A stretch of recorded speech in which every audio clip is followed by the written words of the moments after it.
Xayrlı kun cemaat, hürmetli cemaat.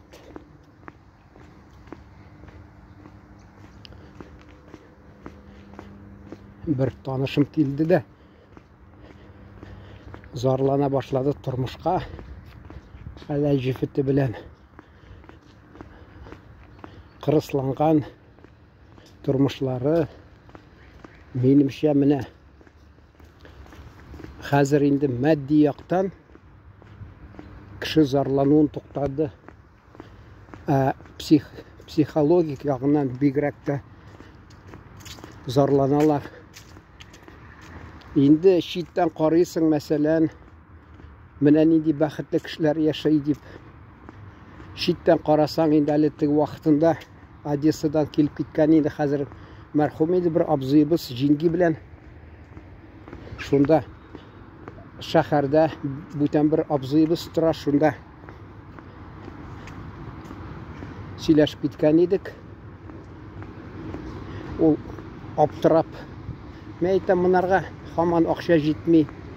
Нетті, шанмайм дей, міне алар бетінде, міне неде, йұрты қатта моторлаған, нәрсе жетмей, біт нәрсе бар аларда деген бола орыс айта бет, дом полный чашы дей. Мен айтам, нәфіс бізде міне нәпсі дейлер нектір. Ол орыста тігі фф харфы болмаған көре алар фарсины перси деп кетен, шуңа көре бізде де нәфіс деген нәпсі деп айтылар.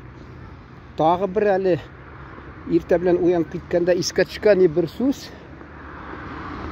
Ол да ф орнына біз п-ны айтамыз екен. Шул нәпсі деп айтылар бізде. Нәпсі күшлі.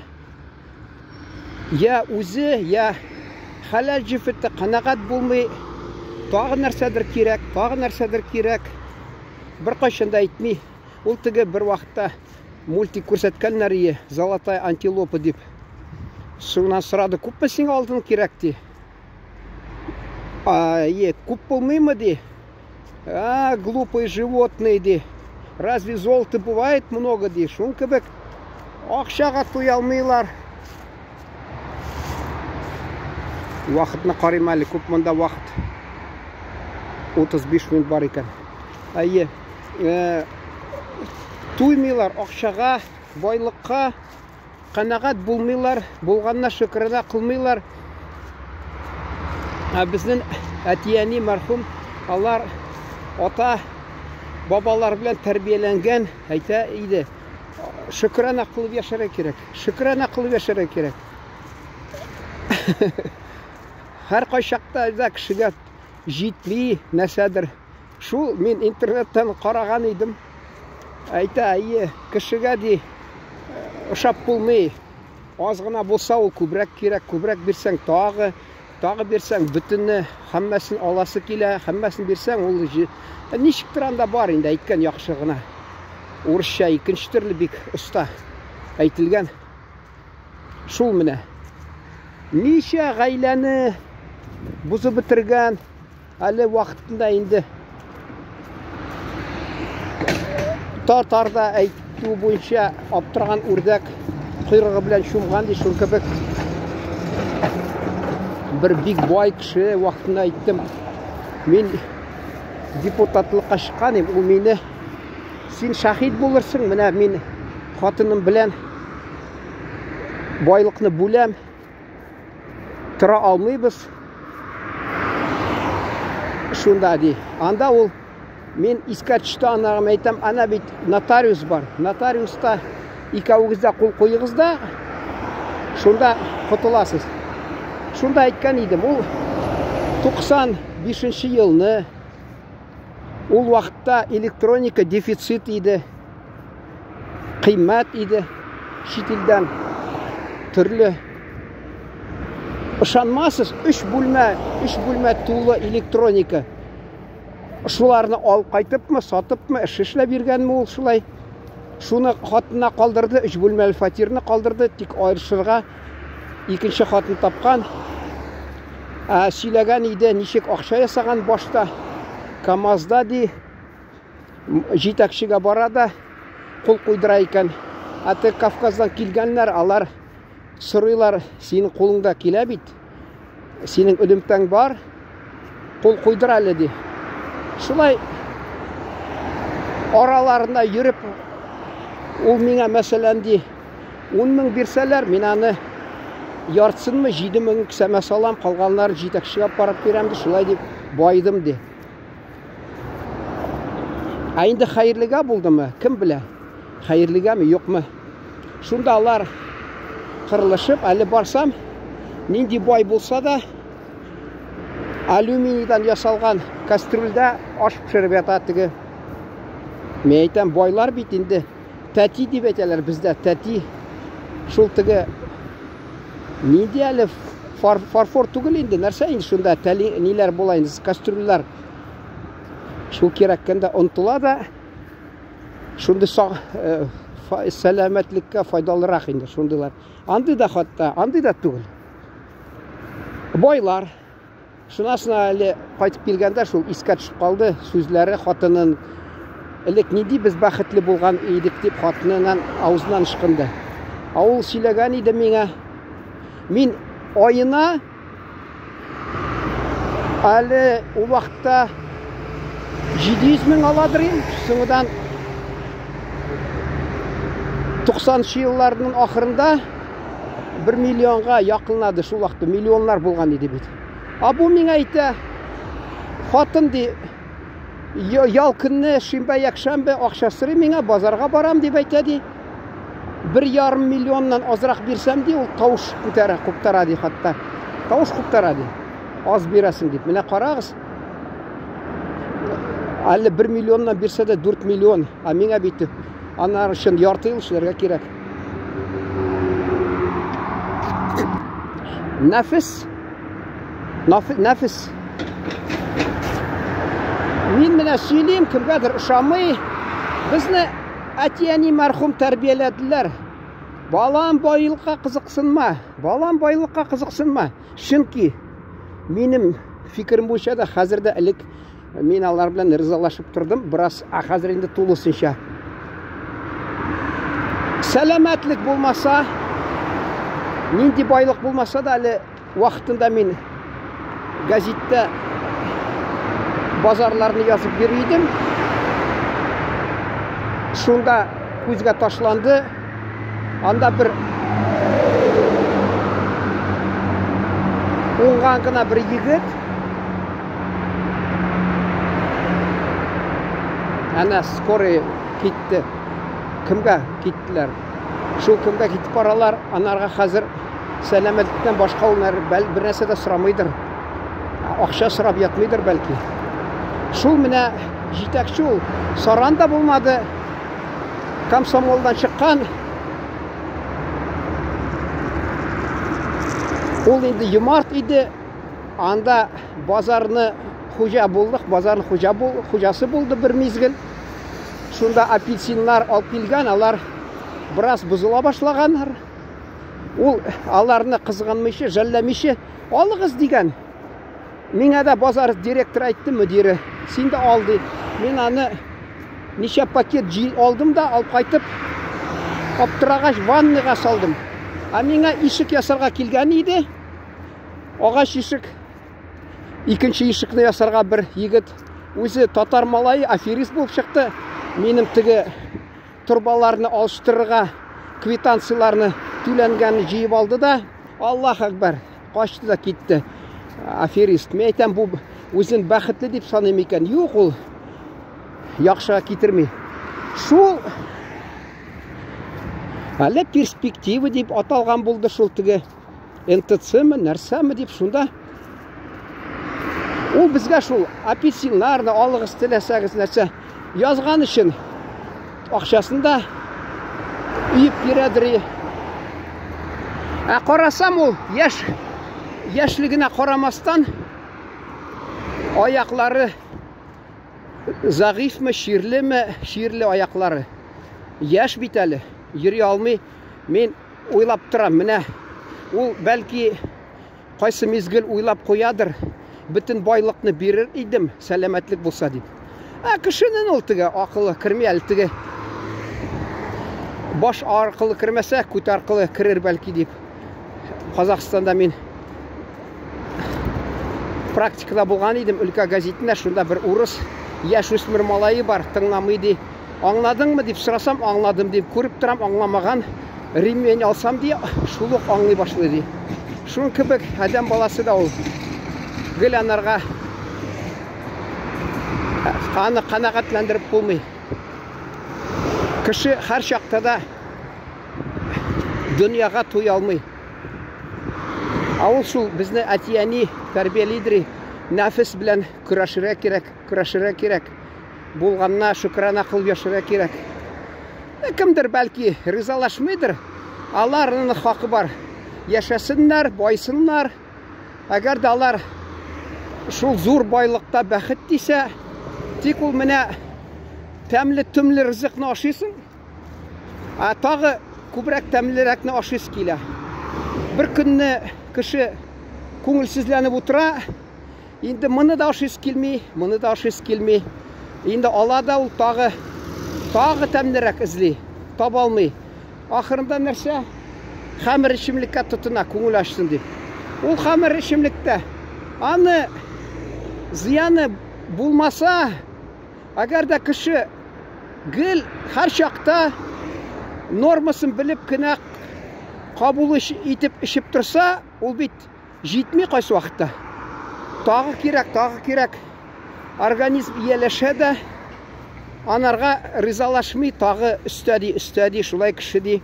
Үзе өйрәнеп китә, яманга доза үстерә. Ул нәрсәне алма, исерткеч төрле ысуллар бар бит. Тәмәке тартып, ничек эчендә нәрсәләр белән шулай итәләр. Ул җитми, кешенең тагы күбрәк тели, организмы да шулай көйләнеп кала, шунарга күләмен үстергән була, һаман җитми. Шун кебек, я байлыкны алыгыз, я нәрсәне алыгыз. Элек менә кеше гади яшәгән, бер нәрсә сатып алса шатланган. Хәзер инде шатланмый, чөнки һәммәсендә ул бар.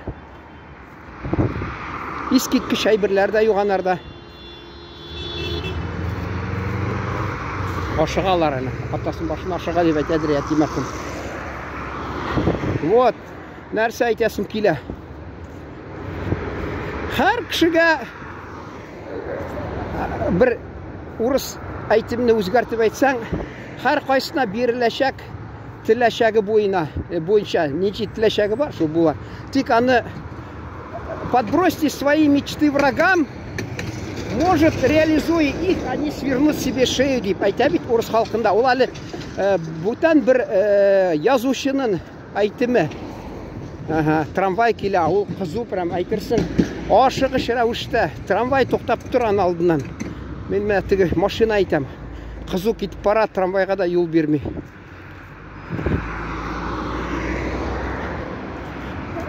Бер ел түгел, бер ай элек су кырга барганда күргән бер егет. Мен шулай әллә 20 минут, 25 минут сөйләп барганда, әллә 40 минут шунда барып җитсәм, шул әйдәп барганда кыз белән мотоциклда 400 мең торган шул мотоцикл машинага бәрелеп, машинаны янчиткән. Аны интернетта караган идем. Үшіп барып ничә метр очкан кош кебек. Кызы да шулай. Алар инде ниләре тәне авыртып, аларны аңга китергәннәр, акыра башлады берсе аңга килмәде. Шунасын кеше бит уйламый, менә шул кеше авыр хәлдә хәзер. Менә сакланырга кирәк дип. Юк. Машинасына утыра да әйдәп китеп бара. Мин уйлап куйдым. Менә мен әйтәм, иртәгә бу мискиннәр булар уяна. Анда яталар ай буенча 2 аймы 3 ай. Минем хәле вакытында Одессада мәрхүм абыйымның кызы кияү белән китеп барганнар. Анда Газельдамы КамАЗ килгән. Урысча перекресток инде, хәзер мен аны баш ватып искә төшереп тормыйм инде сүзен. Ничә ай буена мин ди үрмәләп йөридерим. Бүтән теге тамырлар бушланып беткән ичтер. Йөреп тә булмый, хәл дә юк, көч тә юк ди. Ирем ди янымнан китмидер. Мен хәләҗиф дип әйтмим, чөнки ул Яртылаш яхуд, яртылаш поляк. Шуңа күрә инде. Әле кішесі, аның сіңлесі күйеуге шықты. Шунда бір вақытында бір татар жүрген екен. Ол да ышанмасыз, менә бір мәрхүм абыйымның яңа хатынының Ирак туғаннары болып шықты Одессада. Шуның оларның егеті малайы артынан ерген жинге айты, ол ебіген, аны ол ақиреті қызы, яғни подружка кебек қабыл етті. Қызым деген бола, мен ойлап тұрам, ол сәбәп түгел инде. Сізге бай керек болды нелер, тумалар. Қарадым, екеуі құдалары бай. Тігісі бірсінің карьерда инженер, баш инженер болған. Соңнан енді өзін атытқан енді, недедір проблемалар туғаш. Екіншісі неше 7-ме, 8-ме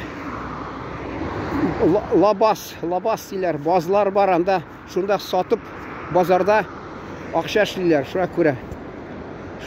Шундыйларға шыққанлар енді күйеуге. Өзінің татарының тауып шатланмаған енді, ақша деп ойлағанларды. Шунан соң енді нәрсе айтасың. Шулар белән тұрып, менә бу бала тапқаш, енді исемләрін орысша берсе дә, бірінші баласы малайы болды, шанс қызы. Шуны қарамастан абый Құран оқып жіберді. Бір тапқыр оқыттырды, 2 оқыттырды. Шунан соң енді аны тігі үлкені, аны апасы бар енді, 6 яшқа шул үлкенірек апасы. Бірінші күйеуге шыққан. Шул қызып кетті де, күйеуіне айта, бізге де абый никах оқысын мәлләді. Тігі вайымсыз қалды енді. Анда енді бүтән халықлар башта қаты тұталар, динін сақларға тырышалар, тілін тырышалар сақларға. Біздің татар сіңіп кете шунда халыққа. Өзі оппақ шәшлері, кішкіне шул тігі абыйымның қызы, кішкіне қызы. Қызы да сап-сары шәш, малайда сап-сары шәш, анасына шаған. Мен айтам, бір күнні әйтірлер әлі бұл, білмеші. Анасына шаған болса, қап-қара шәш болыр ие, татар бет деп. Шул тігі Украин болғанға көре сары шәш деп. Мен шунда болса бұяны да әйтір едім. Сіз Украин, сізді күйеуіңіз қап-қара шәшлі. Біздің абыйымыздың қызы шәшлері сап-сары. Шуңа көре балалары да сап-сары. Қайсы уақытта бит яраталар. Шулай міне имеш. Алар қара шәшлі, алар yüzü қара, біз ашық түсті деп тұтыналар. Біз яғни Европадан, алар Асиядан деп шулай тұтыналар. Әлі интернетта қарым яраталар. Біздің туғандаш бір халықта бар енді міне күнияқта бір зор дәулетлер аларын, зор көлемінде дәулеті бар. Шынасың шул Украиннан yazған болалар. Мәсәлән, үйленірге ойлаған кіші де, Аллах Тағаладан сұраған, меңа ең матурны бер, ең оңғанны, ақыллы, шундай түрлі сыйфатларын айтып салған. Анарға Құдай Тағала бергенде өз милләтінің шул айтып сала енді, міне фәлән. Енді дұрысын айтайым, бір сәттігі қазақ халқы, мұнда Украин халқы. Шынасы мен аларға шаяртып біраз язам. Әйе, ризалашам сіздің білән. Чөнки менің абыйларымның қызлары, апамларының қызлары я қазаққа шықтылар, я Украинға шықтылар. Шул алар ик матур болғаш, алардың милләті шуңа көре деп мазақлап язам. Алар үнді шул қойық, шулық енді үндәмей қалалар. Сөзсіз. Әр қайсы шул нейті. Бізде де қайсы уақытта тұтына, енді татар, міне ең матурлар, шулай матур. Тату тұрғанда, көңілі матур болса, ішілігі ішек матур болса, тышы ол матурлық тойда ғана керек де. Тойда. А тұрмышта ол матурлық бірінші орында тұрмай, төзімлік, бір-біріңні аңлау, бір-біріңні хүрмәт ету. Шондай көп сыйфатлар керек. Білесіз енді. А ол енді дискотекаларда жүргенде, көңіл ашып бергенде, анда матурлық керек енді. Анда матурлықсыз ярамайды ол.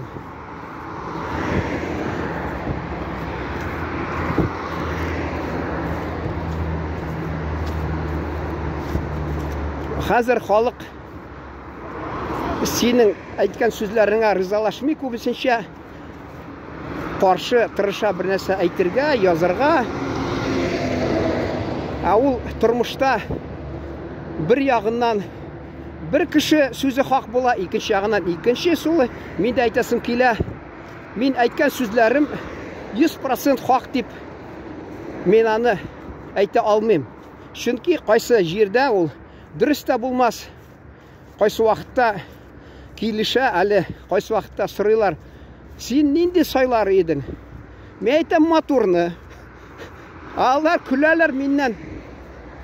Неге? Сен айттың бит өзің. Яқшы кіші болсын деп. Мен айтам, біраз шаяртып айтам. Ну, матур болса, ешмасам, мінәзі яман болса да, матурлық үшін төзәсің. А бұлай, ямсізді мінәзін білмеші аласың да, әлі ол усал болса, мінәзі яман болса, екінші жақтан ямсіз болса, деп, күләләр кішілер. Шон кібік, кімге нешік yazған, ненде тұрмыш иптәш деп әйтелер татарша, дұрысы енді хәлә жифеті деп бірге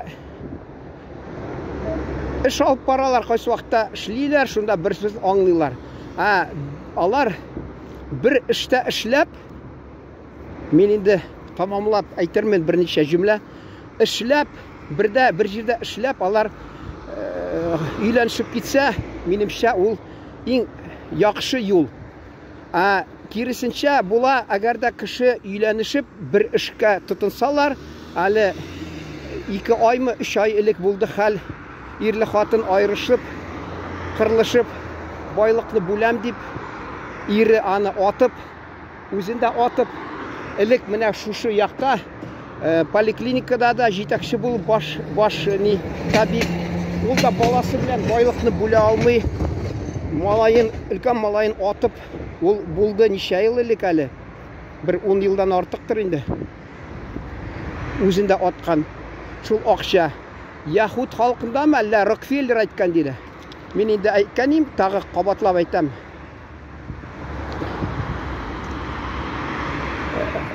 Дуслық негізіндегі ұйышқан бизнесқа қарағанда, бизнес негізінде ұйышқан дуслық артығырақ де. Шуңа көрә, бірге іш білән шұғылансағыз, анда тапсағыз. Мен айтап тұрам, мен редакция эшләгәндә қызғанышқа қаршы ол тігі гел, бүтән дин кішілері, бүтән тілді сөйләшелер. Ол анда бірге эшлейсің мәселен. Қырлышып нетесің хатта, қырлышып, ызғышып, бір кішіні бірі аңлай башлайсың, одан тұрмышта ол түзәлер бір-бірсін. Бұлай ол тігі башта байлықта ақша есі бізде бірге тұтыналар, ақырында соңыдан дұшманға айленіп, бір-бірсін көрәлмейлер, дұшман болалар. Міне шын білән тамамлайсың келе. Қазірәті халық қызықсынып қарай, тігі ат мүгізін көргенмі деп, шын кібік қарайлар олар. İxtibarınız üçün rəhmət. Meni bilən rızalashmasqa haqqınız var. Hər kişinin özünün fikri var. Öz fikrində tura. Mən də öz fikrimdə məsələn turam. Hər kişi nindi fikirdə tura. Şu turmuşunda da şunday prinsiplər kullanırğa haqqı var. Hər kişi özünün bəxtinin нәрсә дип әйтәләр? Кузнец тимерче инде, кузнец свое счастье. Уңышлар сезгә.